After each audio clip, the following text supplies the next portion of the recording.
La Corée du Nord, l'un des pays les plus fermés au monde. Si vous croyez que certaines habitudes sont normales partout, comme utiliser un smartphone, faire une demande en mariage ou manger tout simplement un hot dog, détrompez-vous. En Corée du Nord, des gestes que nous faisons tous les jours peuvent vous coûter très cher. Aujourd'hui, je vous dévoile quelques habitudes que vous n'imaginez même pas être interdites en Corée du Nord. Bon, avant de commencer, n'oubliez pas de vous abonner et d'activer la cloche. En Corée du Nord, il est strictement interdit de manger un hot dog. En Corée du Nord, les hot dogs est considéré comme trop occidental. Servir un hot dog est considéré comme un acte de trahison. Toute personne s'y reprendra de vendre des hot dogs de la rue ou de les cuisiner chez elle risque la peine de mort. Cela ne vise pas seulement la consommation des hot dogs, mais de tous les plats contenant du saucisse. Pour l'État nord-coréen, les saucisses est trop occidental et cherche comment diminuer l'influence européenne sur sa population. Regardez un film ou une série étrangère. En 2015, une loi a été adoptée interdisant formellement aux nord-coréens de regarder des films ou des séries étrangères. Être exécuté pour avoir regardé un film, c'est la réalité glaçante des Nord-Coréens. La diffusion et le visionnage des films sud-coréens ou occidentaux peuvent ainsi conduire à des exécutions, souvent en public pour terroriser un maximum la population. En 2015, plus de 300 personnes ont été exécutées après avoir été surpris en train de regarder des films étrangers. Et cette loi est beaucoup plus stricte sur des films pour adultes. Après l'exécution de ses amis, cette Nord-Coréenne a dû fuir le pays par bateau et raconter ce qu'elle a vécu. Elle affirme notamment avoir vu ses amis être condamnés pour avoir regardé des dramas sud-coréens. Rire et sourire dans la rue. En Corée du Nord, il est strictement interdit de rire ou de sourire en pleine rue. Cette loi a été adoptée en 2021 lors de la commémoration du 10e anniversaire de la mort de Kim Jong-il. Les Nord-Coréens ont dû s'abstenir de boire ou de rire pendant 11 jours. Les habitants étaient obligés de pleurer leurs anciens dirigeants pendant 11 jours d'affilée. Toute personne enfreignant cette règle risquait l'arrestation, voire même la peine de mort. Cette année-là, la police était chargée de réprimander les personnes qui n'avaient pas l'air bouleversées. Et pour ceux qui ne le savent pas, en Corée du Nord, les dirigeants sont considérés comme des dieux. Dans la propagande, ils ne sont pas seulement des chefs politiques, mais des sauveurs de la nation. Toujours considérés comme sages, courageux et attentionnés envers les peuples. Des statues, des portraits et des slogans les glorifiant sont partout. Dans des écoles, riz, usines et même dans des maisons. Chaque famille doit avoir les portraits des dirigeants dans la maison. En 2021, une femme a risqué la peine de mort pour avoir sauvé son enfant au lieu de sauver le portrait des dirigeants qui étaient dans sa maison lors d'un incendie. Et vous devez également savoir qu'en Corée du Nord, il est strictement interdit de déchirer ou de froisser un journal ou un papier contenant l'effigie des dirigeants. Mais en 2015, un jeune américain va commettre le malheur de voler une affiche de propagande en Corée du Nord. En décembre 2015, Otto Warmbier, un jeune étudiant américain de 21 ans, embarque pour un voyage en Corée du Nord. Il rejoint un groupe de touristes étrangers pour visiter l'un des pays les plus fermés au monde. Mais sans le savoir, ce voyage allait se transformer en véritable cauchemar. Un soir à Pyongyang, les caméras de surveillance de son hôtel filment une silhouette. On accuse Otto d'avoir tenté de décrocher une affiche de propagande politique. Un acte qui chez nous peut sembler anodin, mais en Corée du Nord, toucher un symbole du régime est considéré comme un crime. Quelques jours plus tard, Otto est arrêté à l'aéroport avant son départ. En mars 2016, il est présenté devant un tribunal nord-coréen. Dans une mise en scène dramatique, il avoue publiquement en pleurant avoir voulu voler une affiche.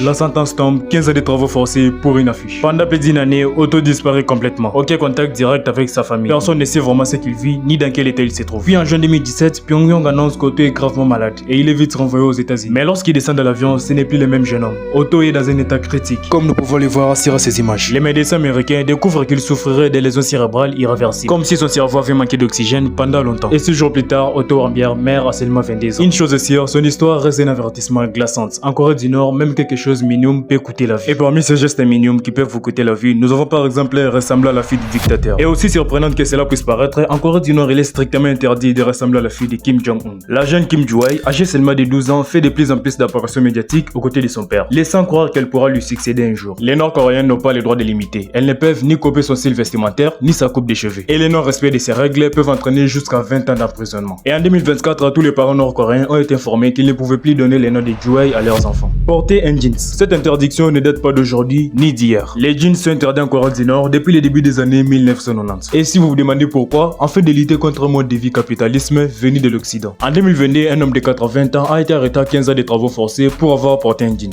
Et cette loi s'applique aussi aux étrangers qui viennent dans les pays divorcés. Jusqu'en juin 2025, les divorces n'étaient pas interdits en Corée du Nord. Mais Kim Jong-un aurait ordonné aux couples qui divorcent d'être envoyés dans des cas de travaux forcés pour purger ensemble leurs crimes. Les dirigeants ont souhaité que les deux partenaires purgent leur peine ensemble jusqu'à 6 ans. La rupture du mariage est considérée comme antisocialiste par le régime nord-coréen. Et les femmes risquent des peines beaucoup plus sévères, puisqu'elles sont généralement celles qui demandent les divorces, se déplacer ou quitter le pays. Les Nord-Coréens ne sont pas autorisés à se déplacer librement dans leur pays. Ils doivent souvent demander des autorisations pour déménager ou aller vivre dans une autre ville. Et n'ont pas le droit de quitter le pays. Seuls les diplomates nord-coréens sont autorisés à quitter le pays, mais aussi les athlètes pour participer à des compétitions internationales, comme les Jeux Olympiques. Mais ils sont surveillés de près. Mais le reste de la population n'a aucune liberté de voyager à l'étranger. Mais en 2017, un jeune soldat nord nord-coréen va enfreindre cette règle, déterminant à quitter cette dictature. On peut clairement voir dans cette vidéo à la frontière avec la Corée du Sud une jeep militaire qui fonce à toute allure direction la Corée du Sud. Mais soudain, la jeep s'embourbe dans une fosse, à quelques mètres seulement de la ligne de démarcation. Prise de panique, il sort du véhicule et se met à courir. Mais derrière lui, ses camarades qui le poursuivent et ouvrent les feux. 5 balles l'atteignent, mais malgré la douleur, il continue. Il finit par s'effondrer juste de l'autre côté, en Corée du Sud. Et là, des soldats sud-coréens les récupèrent et les transportent d'urgence à l'hôpital. Son histoire devient mondiale, symbole du désespoir de ceux qui veulent fuir le régime. Mais c'est pas tout le monde qui a cette chance de fuir le pays. C'est presque impossible de quitter le pays. Mais pour ceux qui ratent leur chance, leur sort est beaucoup plus dramatique. Chaque année, ils sont des milliers à tenter de fuir le pays. Nombreux sont ceux qui tentent d'aller vers la Chine. Mais en Chine, ils ne sont pas considérés comme des réfugiés. Pékin les renvoie souvent en Corée du Nord, où ils subissent torture, emprisonnement, voire même exécution. Mais aujourd'hui, il est presque impossible de s'échapper de la Corée du Nord. Depuis l'arrivée au pouvoir de Kim Jong-un, la sécurité a été beaucoup renforcée dans les frontières. Mais ceux qui arrivent quand même à s'échapper doivent se camoufler à la population chinoise afin de chercher un moyen d'aller en Corée du Sud pour avoir la nationalité sud-coréenne. Et le nombre de personnes qui s'échappent du pays ne fait que baisser. Cela montre à quel point certaines choses qu'on trouve normales ici peuvent être strictement interdites là-bas. Ces pays restent pleins de mystères et de secrets, et surtout des règles strictes. Dis-moi dans les commentaires ce que toi tu en penses et si tu aurais pu vivre dans un endroit pareil. Et surtout n'oublie pas de t'abonner et de rester curieux, parce que la prochaine vidéo qui arrive dans cette chaîne va tellement vous surprendre.